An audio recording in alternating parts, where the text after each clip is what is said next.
Bencana Lake Nyos, tragedi gas mematikan dari dalam danau. Halo semuanya, kami dari kelompok 7 akan membawakan salah satu peristiwa nyata yang mungkin jarang terdengar, namun sangat mengejutkan di dunia, yakni bencana Lake Nyos. Peristiwa ini bukanlah gempa bumi ataupun letusan gunung api biasa, tapi lebih dari itu. Sebuah ledakan gas dari dalam danau yang menewaskan lebih dari 1.000 orang dalam sekejap. Lalu bagaimana sih bisa sebuah danau menyebabkan bencana sebesar itu? Yuk kita bahas bersama-sama. It was here, at Lake Nyos, Lake Nyos in Cameroon. The Lake Nyos disaster, one of the strangest in the history of humankind. A. Latar geografis dan geologis. Lake Nyos adalah sebuah danau yang terletak di barat Kamerun, Afrika. Ini bukan danau biasa. Danau ini adalah danau kawah yang terbentuk dari aktivitas vulkanik.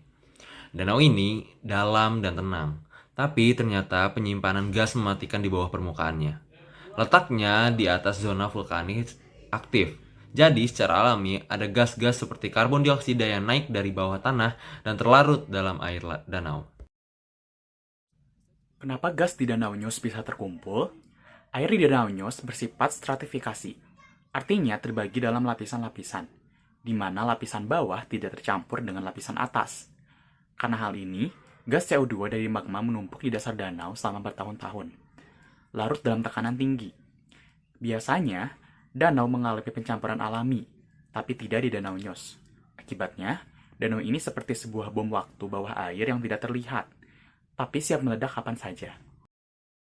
Pada tanggal 21 Agustus 1986, warga di sekitaran Danau Nyos melaporkan bahwa adanya getaran tanah atau gempa kecil, yang meskipun tidak terlalu kuat, getaran ini diyakini sebagai pemicu awal dari ledakan besar yang terjadi pada malam harinya. Sekitar 1,6 juta ton karbon dioksida tiba-tiba dilepaskan dari dalam danau. Gas ini tidak berbau dan tidak berwarna sehingga warga sama sekali tidak menyadarinya. Karena gas karbon dioksida lebih berat dari udara, gas ini turun dan menyelimuti lembah-lembah serta desa-desa yang ada di sekitarnya, yang mengakibatkan sekitar 1.700 orang mati lemas hanya dalam hitungan menit.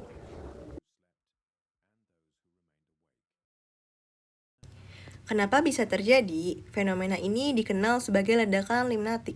Selama bertahun-tahun, gas CO2 dari dalam bumi terlarut dan terkumpul di lapisan bawah danau karena tekanan tinggi. Karena danau sangat dalam dan tidak mengalami pencampuran alami, gas tersebut terus menumpuk tanpa keluar.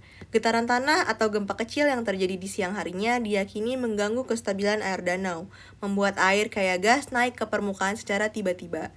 Gas tersebut lalu meledak keluar seperti air mancur besar dan menyebar dengan cepat, menyelimuti area sekitarnya dengan CO2 murni.